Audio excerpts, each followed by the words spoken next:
हे कृष्ण गोविंद हरे मुरारे, हे नाथ नारायण वासुदेव, हे नाथ नारायण वासुदेव। श्रीमद्भागवत जी का मूल पाठ, नवम स्कंद का सप्तमो अध्याय अथवा 7वां अध्याय। राजा त्रिशंकु और हरिश्चंद्र की कथा। ओम श्री शुकवार।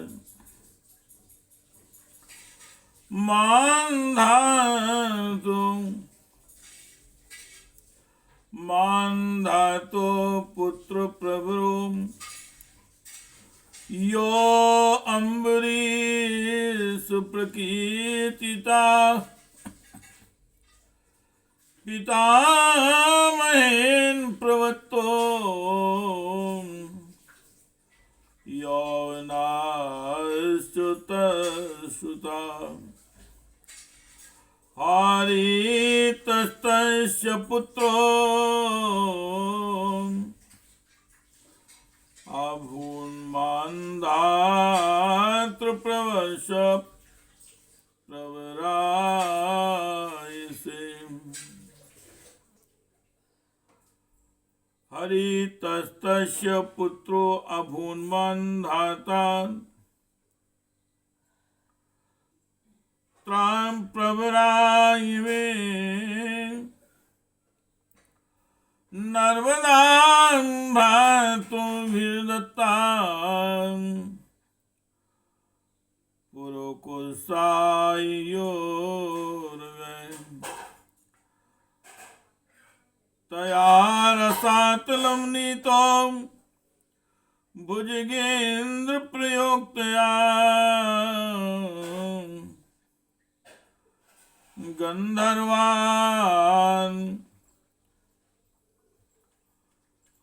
गंधर्वानोदित तत्त्वं बध्यान वै विष्णु शक्तिधृकम् नागालब्धवरान् सर्पादुभयम् स्मरतामिदम् त्रसदस्यों परकुत्सो यो आनरण्यस्य देहि कृतं हर्यस्वस्तत्सुतस्तस्मान् रूढोऽवथो निबन्धुनः तस्य सत्यव्रता पुत्र स्त्री संकुलित विस्तृता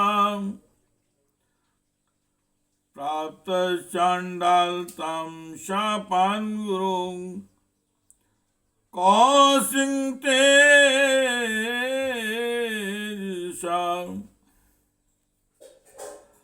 श्री सुखदेव जी महाराज कहते हैं, परीक्षित में वर्णन कर चुका हूं कि मानधाता के पुत्रों में सबसे श्रेष्ठ अम्बरीश थे। उनके दादा यौवनाश थे। यौवनाश ने उन्हें पुत्र रूप में स्वीकार कर लिया। उनका पुत्र हुआ यौवनाश और यौवनाश का हारित। मानधाता के वंश में ये 3 अवान्तर गोत्रों के प्रवर्तक हुए। नागों ने अपनी बहन नर्मदा का विवाह पुरुकुश से कर दिया था। नागराज वासुकी की आज्ञा से नर्मदा अपने पति को रसातल में ले गई। वहां भगवान की शक्ति से संपन्न होकर पुरुकुश ने वध करने योग्य गंधर्वों को मार डाला।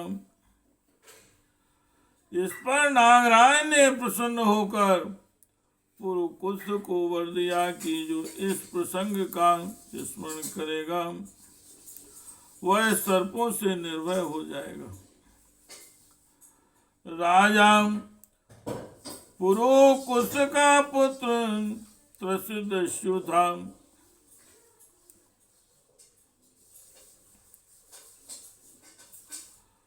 उसके पुत्र हुए अनरण्य, अनरण्य के हर्यश्व, और उसके अरुण और अरुण के त्रिवंदन हुए। त्रिवंदन के पुत्र सत्यव्रत हुए। यही सत्यव्रत त्रिशंकु के नाम से विख्यात हुए। यद्यपि त्रिशंकु अपने पिता और गुरु के साथ से चांडाल हो गए थे, परंतु विश्वामित्र जी के प्रभाव से वे शरीर स्वर्ग में चले गए। देवताओं ने उन्हें वहां से धकेल दिया और वे नीचे को सिर किए हुए गिर पड़े। हे कृष्ण गोविंदो हरे मुरारे, हे नाथ नारायण वासुदेव, हे नाथ नारायण वासुदेव, हे नाथ नारायण वासुदेव।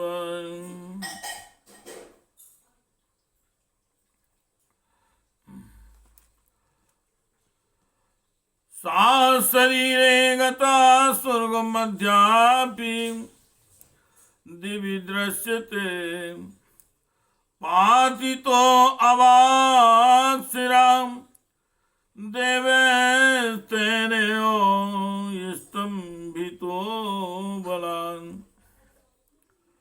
त्रैसंख्यो हरिश्चंद्रो विश्वामित्रो वसिष्ठयो, त्रैसंख्यो हरिश्चंद्रो विश्वामित्रो वसिष्ठयो,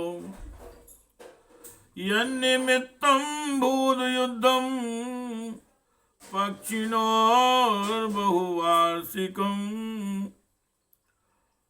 सो अनुपत्यो विषण्णात्मा नारदस्योपदेशिताम्। वरुणं शरणं याता पुत्रो मे जायतां प्रभो,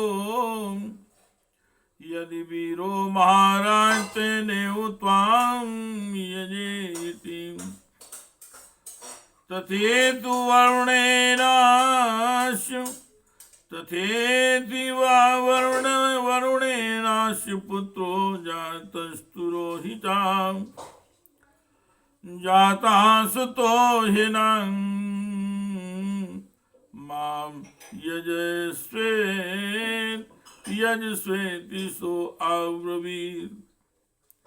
यदा पशुर्निर्दशां स्यादथ मेध्यो भवेन्निति, निर्दशे च आगत्य वेत्याहि सो अब्रवीत्। दन्तापशोर्यज्ञायेन ये रन्नथ मेध्यो भवेदिति, जाता दन्तान् यजस्वेति सा प्रत्याहात सो अब्रवीत्। यदा पतन्त्यस्य दन्ता अथ मेध्यो भवेदिति, पशोर्निपतिता दन्तां यजस्वेत्यायसो अब्रवीत्। यदा पशो पुनर्दन्ता जायन्ते यतु पशु शुचि। परंतु विश्वामित्र जी अपने तपोबल से उन्हें आकाश में ही स्थिर कर दिया। परंतु विश्वामित्र जी ने अपने तपोबल से उन्हें आकाश में ही स्थित कर दिया। वे अभी आकाश में लटके हुए दिखते हैं। त्रिशंकु के पुत्र थे हरिश्चंद्र। उनके लिए विश्वामित्र और वशिष्ठ एक दूसरे को साथ देकर पक्षी हो गए। उनके लिए विश्वामित्र और वशिष्ठ एक दूसरे को शाप देकर पक्षी हो गए और बहुत वर्षों तक लड़ते रहे। हरिश्चंद्र के कोई संतान न थी, इससे भी बहुत उदास रहा करते थे। नारद के उपदेश से भी वरुण देवता की शरण में गए और उनसे प्रार्थना की कि प्रभु मुझे पुत्र प्राप्त हो। महाराज, यदि मेरे वीर पुत्र होगा तो मैं उसी से आपका यजन करूंगा। वरुण ने कहा ठीक है। तब वरुण की कृपा से हरिश्चंद्र के रोहित नाम का पुत्र हुआ। पुत्र होते ही वरुण ने आकर कहा, हरिश्चंद्र तुम्हें पुत्र प्राप्त हो गया, अब इसके द्वारा मेरा यज्ञ करो। हरिश्चंद्र ने कहा, जब आपका यज्ञ पशु रोहित 10 दिन से अधिक का हो जाएगा तब यज्ञ के योग्य होगा। 10 दिन बीतने पर वरुण ने आकर फिर कहा, अब मेरा यज्ञ करो। हरिश्चंद्र ने कहा, जब आपके यज्ञ पशु के मुंह में दांत निकल आएंगे तब वह यज्ञ के योग्य होगा। दांत उग आने पर वरुण ने कहा, अब इसके दांत निकल आए, मेरा यज्ञ करो। हरिश्चंद्र ने कहा, जब इसके दूध के दांत गिर जाएंगे तब यह यज्ञ के योग्य होगा। दूध के दांत गिर जाने पर वरुण ने कहा, अब इस यज्ञ पशु के द्वारा गिर गए हैं, दांत गिर गए हैं, मेरा यज्ञ करो। हरिश्चंद्र ने कहा, जब इसके दोबारा दांत आ जाएंगे तब यह पशु यज्ञ के योग्य हो जाएगा। हे कृष्ण गोविंद हरे मुरारे, हे नाथ नारायण वासुदेवाय, हे नाथ नारायण वासुदेवाय, हे नाथ नारायण वासुदेवाय। पुनर्जाता अजस्वेति सा प्रत्याहतशो आब्रुवीत्, सन्नाहि को यदा राजन् राजन्यावतु पशुशुचि, इति पुत्रानुरागेन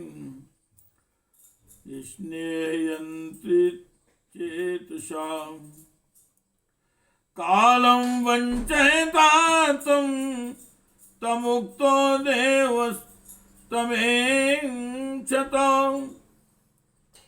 रोयतास्तनभिज्ञाय पितु कर्म चिकीर्षितम्, प्राणपेप्सुर धनुष्पाणिरन्यं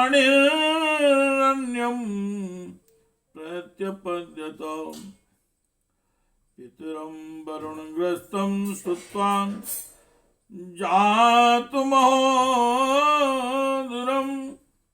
रोहितो ग्राम्याय तमिन्द्रा प्रत्यसेदता, भूमे पर्यटनं पुण्यं तीर्थक्षेत्र निवेशने, रोयतायान संचक्रा शो अप्यरण्ये अवसन समाम, एवं द्वितीये तृतीये चतुर्थे पंचमे तथा अभित्यां भेज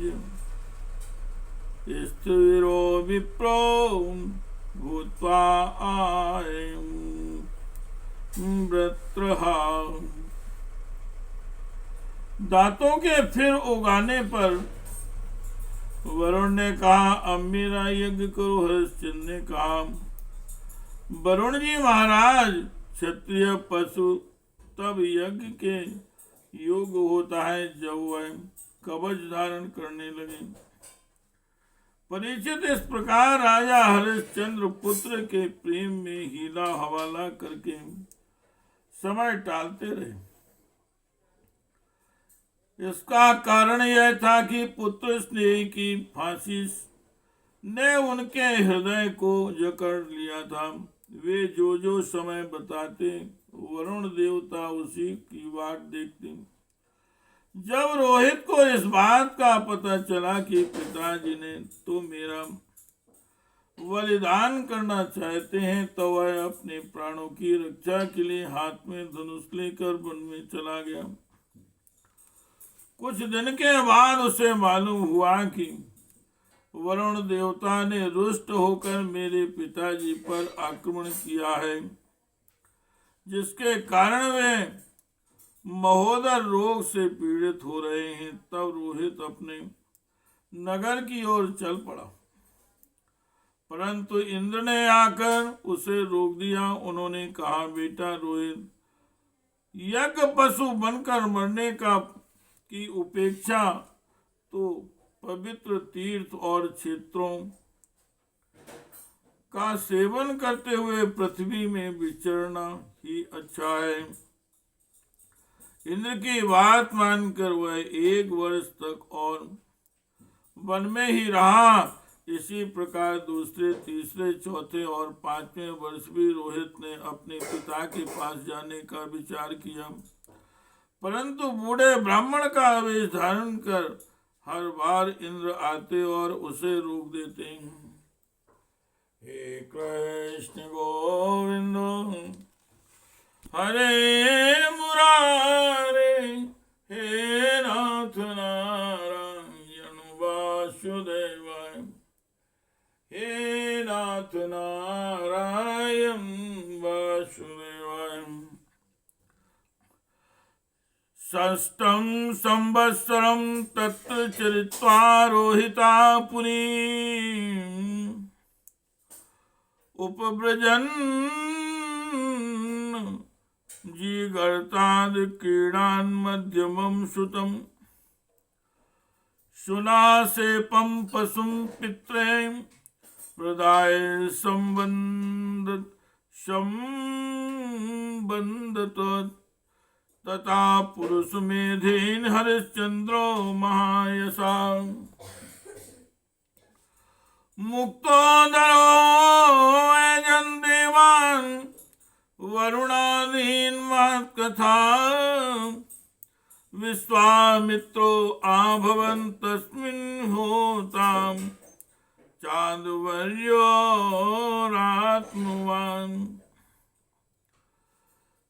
जमदग्निर्भूत ब्रह्मा वसिष्ठो अयाशिषांगाम् तस्मै तुष्टो ददाविन्द्रा सात्विकोमयं रथम् सुनासे पश्चिमात्म्यम् उपरिष्टान् प्रचक्ष्यते शक्तिसारां धृतिं दृष्ट्वा सभार्यस्य च भूपते विश्वामित्रो भृशं प्रीतो ददावितां गतिं मना पृथिव्यां तामद्भिस्तेन शापो अनिलेन ततो खेवायुं धारयंस्तच्च भूतादो तुम महात्मनि तस्मिन् ज्ञान कलां ध्यात्वा तया ज्ञानं विनिर्दहन् हित्वा तं स्वेन भावेन निर्वाण सुख संविदाम् अनिर्देश्यां प्रत्यक्करेण तस्थौ विध्वस्तु वंदना। इस प्रकार 6 वर्ष तक रोहित वन में ही रहा। 7वें वर्ष जब वह अपने नगर को लौटने लगा, तब उसने अजीगर से उनके मझले पुत्र सुनासेब को मोल ले लिया और उसे यज्ञ पशु बनाने के लिए अपने पिता को सौंपकर उनके चरणों में नमस्कार किया। तब परम यशस्वी एवं श्रेष्ठ चरित्र वाले राजा हरिश्चंद्र ने महोदर रोग से छूटकर पुरुष मेध वज्र यज्ञ द्वारा वरुण आदि देवताओं का यजन किया। उसी यज्ञ में विश्वामित्र जी होता हुए परम संयमी जमदग्नि ने अर्धवर्यों का काम किया। वशिष्ठ जी ब्रह्मा बने और आयास मुनि शाम गान करने वाले उद्गाता बने। उस समय इंद्र ने प्रसन्न होकर हरिश्चंद्र को एक सोने का रथ दिया। परीक्षित, आगे चलकर मैं सुनासेब का महात्म्य वर्णन करूंगा। हरिश्चंद्र को अपनी पत्नी के साथ सत्य में दृढ़ता पूर्वक स्थित होकर विश्वामित्र जी बहुत प्रसन्न हुए।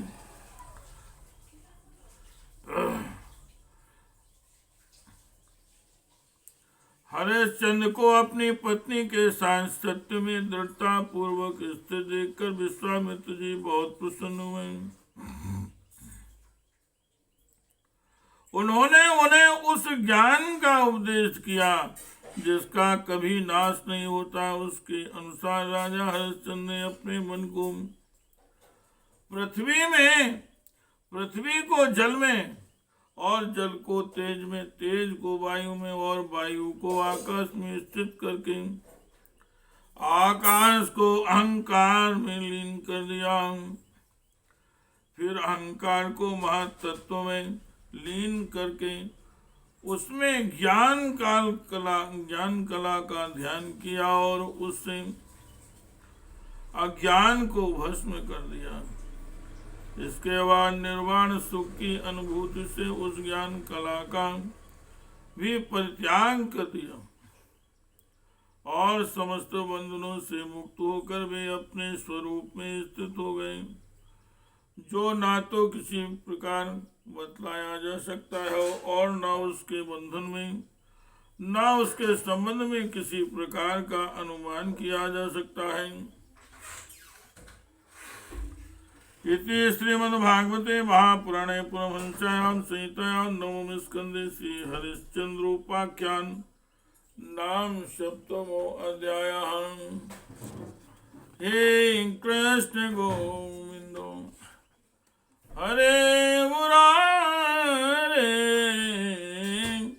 हे नाथ नारायण वासुदेवाय, हे नाथ नारायण वासुदेवाय, हे नाथ नारायण वासुदेवाय।